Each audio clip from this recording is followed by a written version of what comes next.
Hello and welcome. Today I am starting a challenge for myself that I'm calling the 29 Canvas Challenge. This is a personally created challenge for me to paint all of the canvases I have not started or finished.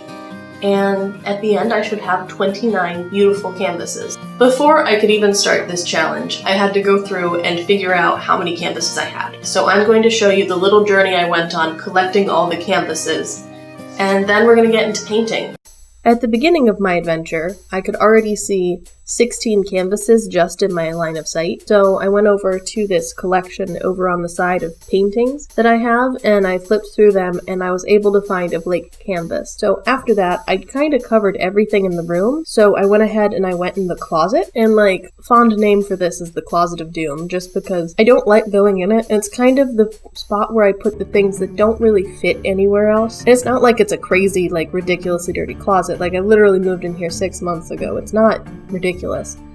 But for the first box, it's really easy. It's just the second box is a little more difficult. So I was able to move these printmaking papers and these wood blocks off the top, and then this iron from alongside it, and moved it out of the way. And I was actually able to find 7 new paintings in here. Now this was pretty cool because I wasn't expecting there to be 7 in here. But then I had this moment of dread of what if I move all of these things out of the way for the next box and there's nothing in the next box? Thankfully there was something in the next box. It took a little more effort to move stuff, but I was able to get 5 canvases out of this box when I was done. But after going through all of those, the total was 29 in total. I'm gonna show you a quick peek of the big, beautiful canvas. So all of these are relatively reasonably sized, but the big boy that I have is 6 feet by 6.5. And he's beautiful. I will address him later in the series, but I'm excited to paint him, and he's been in my possession for 3 years now, so it's time for him to get painted. So moving right into the paintings, I'm starting with the littlest canvas. So that is one of the 6 4 by 12 inch canvases that I have. Now on this guy, I'm going to be using acrylics, specifically golden open acrylics, and I have a lot of these just because I got my first collection of them in college and didn't really know how to use them, so I avoided them. But then a couple of years ago, I started using them more, and then I was able to get this landscape set for Christmas. So of course, landscape, I'm a use more. Let's get this done. I've been using these. They're designed to last longer, open out of the tube paint. Once you put it on your palette, you're supposed to seal it up and be good to go. Unfortunately, I do not have a sealable palette right now. I actually have a mini panic of what am I gonna put this on? So I just used a takeout container lid. Not fancy, probably need to replace it, but for this painting it worked just fine. I'm also using pretty generic brushes I've acquired over the years. Before I started this, I did do a sketch. I didn't use a reference photo, and I ended up getting rid of the person and the tree in this. It didn't really work for the horizontal,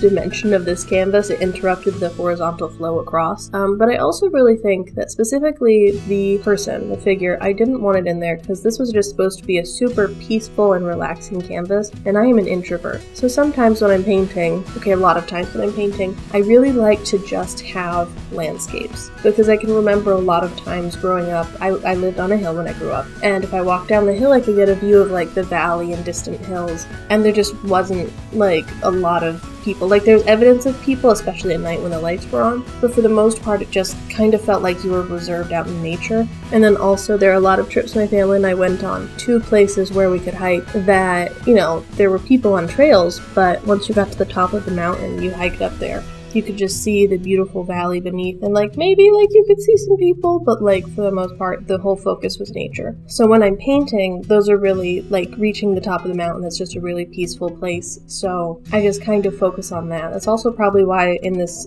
image it's a little elevated above the bay area beneath, because I really like that vantage point, just because that's what I saw a lot growing up. And with that bay in the distance, or lake or whatever, it kind of reminds me of the Finger Lakes region of New York, and just how the hills just fold into the lake. I don't know how to describe it properly. Maybe I'll figure it out one day. It's just these rolling hills going into the water. I was also inspired by the Mediterranean with this idea of these big hills over the ocean and that sort of thing. I don't really have a specific location that I'm this is exactly the place. I've never been to the Mediterranean, so it's definitely not that. That's why I'm mentioning the Finger Lakes, because it's way more likely it's the Finger Lake. This is basically a piece that's just peaceful and nostalgic, and I really appreciate that I was able to get at this on here because I really appreciate that this was such a positive experience. Honestly, I'm starting this challenge where I'm going to be painting 29 canvases. I can't imagine setting forth a challenge to do this myself and putting it online even a year ago. There's been a lot of personal development and I'm just in a much more positive place with my artwork than I was a year ago. I have several videos where I've mentioned how I've been stressed out by art and it's made me anxious, but the key to what I've realized is just to have good mental health all around helps exponentially in my art making. So I'm really excited and I'm kind of proud of myself that at this point I feel so positively about it. We'll see.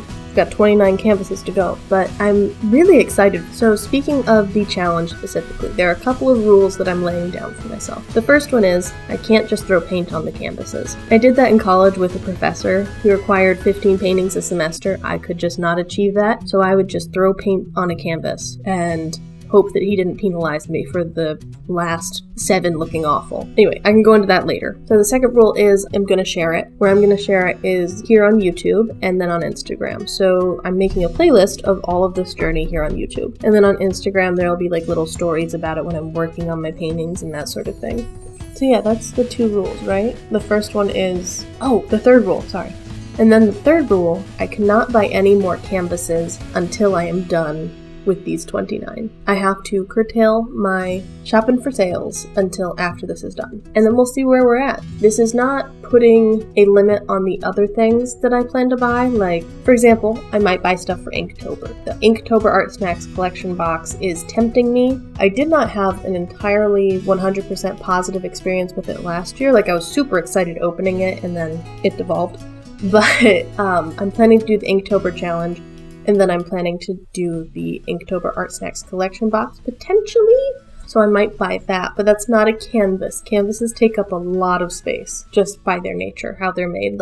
I'm justifying it in case I end up buying this box, because I'm looking at it and going, ooh. Anyway, this leads into another thing. I am planning to do Inktober this year. Now, the year before, this past year, so 2018, I tried the challenge and didn't make it all the way through. 2019, I made it most of the way through, finished in November, and did a little review of the first little bit of the drawings I did, and then kind of fell off the bandwagon, which is another thing I talk about in videos that I've made about that whole experience. So with that link showing up somewhere. So at this point, I haven't really decided what I'm doing with Inktober, because trying to put out content around Inktober, during Inktober, and with the 29 canvas challenge, I'm not really sure how I want to do it, just because that'd be a lot of work doing both of them. What I may try and do is pre-film some videos and put them out for the 29 canvas challenge, and then if I have an Inktober video somewhere through Inktober, I'll put that up. But I do definitely plan to share the end of Inktober and see how that goes. But I'm not really sure.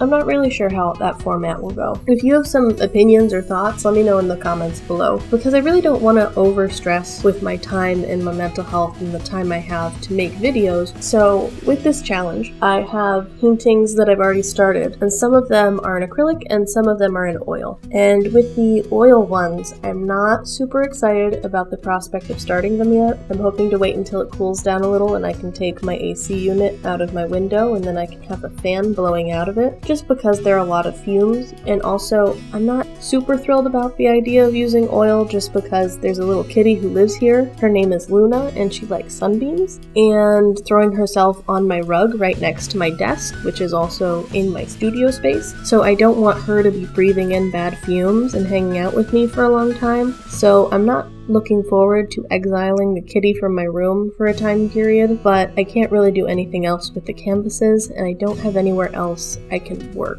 in the apartment. I don't want to take my oil paint into multiple rooms and spread it around. But at the same time, I really do love working in oil. It was the main material I used in college for my painting classes. It's just a ton of fun, and I love the effects you can get with it. So I am excited to move back to that, but part of me is not excited. Anyway, that's enough of me talking. This little guy looks like he's getting finished up, and we're gonna go to Christina's face talking at you instead of voiceover. Thank you for joining me in this first video in the 29 Canvas Challenge. For now, my little friend is going to live up here. He's adorable and I love him. But anyway, if you are interested in seeing exactly how many square inches I'm going to be painting for this whole challenge, I'm going to be calculating that for my next video. So go ahead, if you're not subscribed already, hit the notification bell so you can find out exactly how many square inches I need to paint to complete this. It's going to be a lot, because that's 48 inches. So I hope you have enjoyed this video. If you liked it, hit the like button, leave a comment below, let me know what you thought. I will see you next time, and I hope you have a wonderful day. Bye!